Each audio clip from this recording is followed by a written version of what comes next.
Ça fait presque 30 ans que je travaille dans le milieu de la rénovation du patrimoine avec ma société. Je m'occupe de bâtiments tels que des églises, des monuments ou des châteaux. Où justement, j'ai vécu une expérience troublante. Avec autant d'années de carrière, j'en ai vu des événements étranges. Mais jamais de cette ampleur. J'ai donc reçu une commande pour une rénovation de château dans le département de la Vienne. Il venait d'être acheté par de nouveaux propriétaires et ceux-ci souhaitaient renforcer plusieurs façades. Un travail, je dois dire, assez classique pour mon entreprise.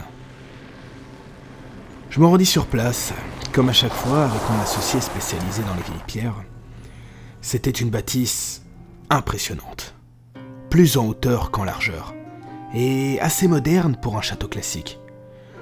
Je le situe plus dans le style du 15e.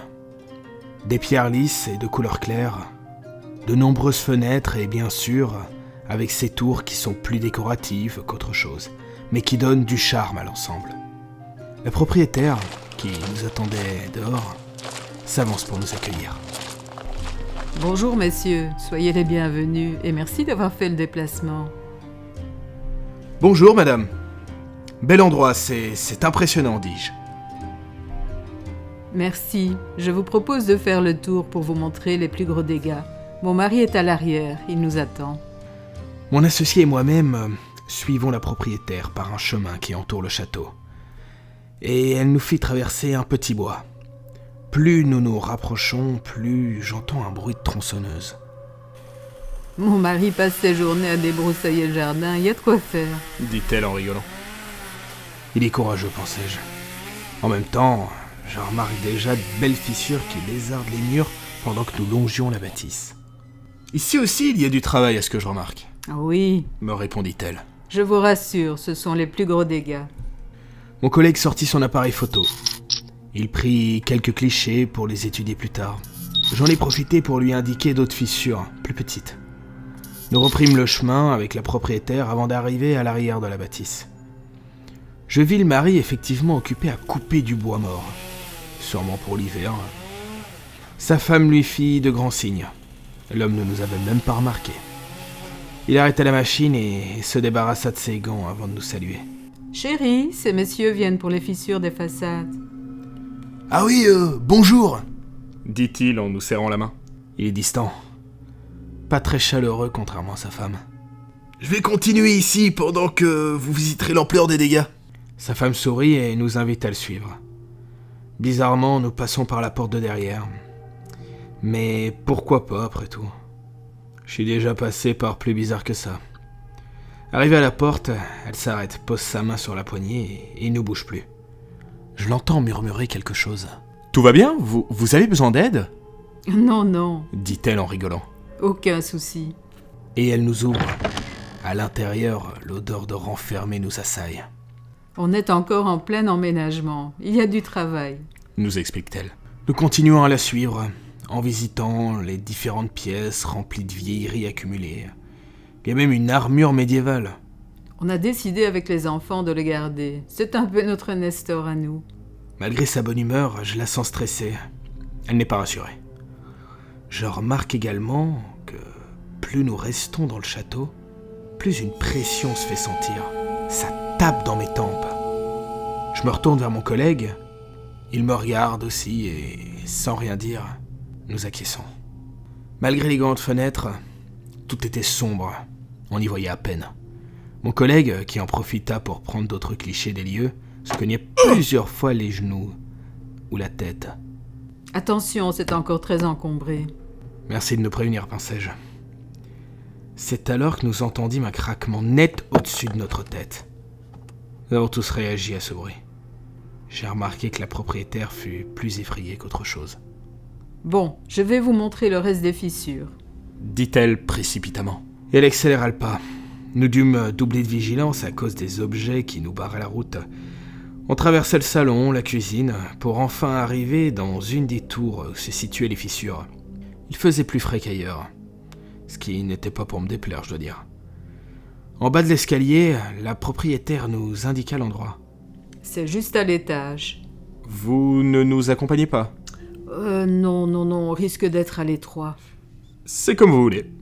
Mais je sentais que c'était une excuse pour ne pas monter. De quoi avait-elle peur ? Mon collègue passa devant moi, nous montâmes les marches, mais la sensation de pression augmenta, accompagnée d'une lourdeur, comme si un poids nous pesait sur les épaules.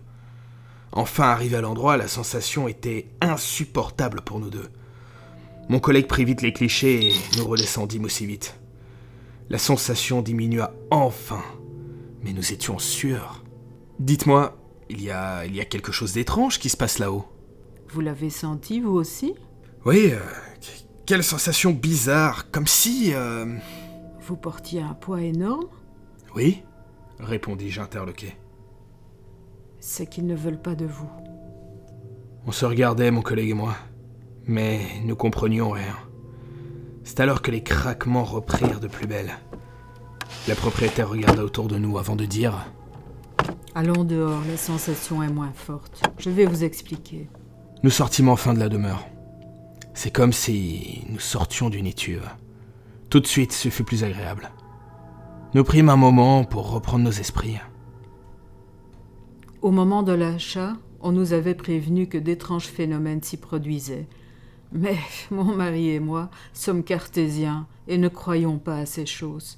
C'est lors de notre arrivée et de notre visite que nous nous sommes rendus compte de l'ampleur de ce qui se passait. La pression qui s'intensifie dans les étages, sensation de lourdeur, bruit, craquement. Quand nous avons passé notre première nuit avec les enfants, nous entendions quelqu'un monter l'escalier, et plusieurs fois dans la nuit. Depuis, nous avons décidé de loger ailleurs, en attendant la fin de l'emménagement et des travaux. Des histoires de maisons hantées, j'en ai entendu quelques-unes. Mais de là à ce que la famille soit obligée de quitter les lieux, c'était une première. Les anciens propriétaires nous ont conseillé de demander aux entités l'autorisation de rentrer avant d'ouvrir la porte. C'est ce que vous m'avez vu faire à l'instant, mais apparemment ce n'était pas suffisant. Mon collègue et moi restions sans voix et étions un peu déconcertés. Nous avons écourté notre visite en promettant de leur revenir avec une proposition pour le chantier. Une fois rentré à l'hôtel, c'est là que le plus étrange arriva. Mon collègue vérifiait les clichés pendant que j'essayais d'oublier cette histoire de fantôme, lorsqu'il m'appela pour me montrer les photos. Les premières ne présentaient rien de spécial. Elles montraient bien les fissures dans les murs. Les suivantes représentaient l'intérieur de la maison, mais rien d'anormal non plus. C'est alors que mon collègue fit défiler les photos plus vite, comme pour créer une animation. C'est alors que j'ai compris. Une ombre apparaissait sur les photos. Une ombre humaine qui s'approchait de l'objectif, à tel point que, sur la dernière, on distinguait une main prête à nous attraper. Ce fut trop pour moi. Tout se passa bien lors de la rénovation. Mais j'ai décidé de ne plus mettre un pied dans ce château. Nous n'étions visiblement pas les bienvenus, mon collègue et moi.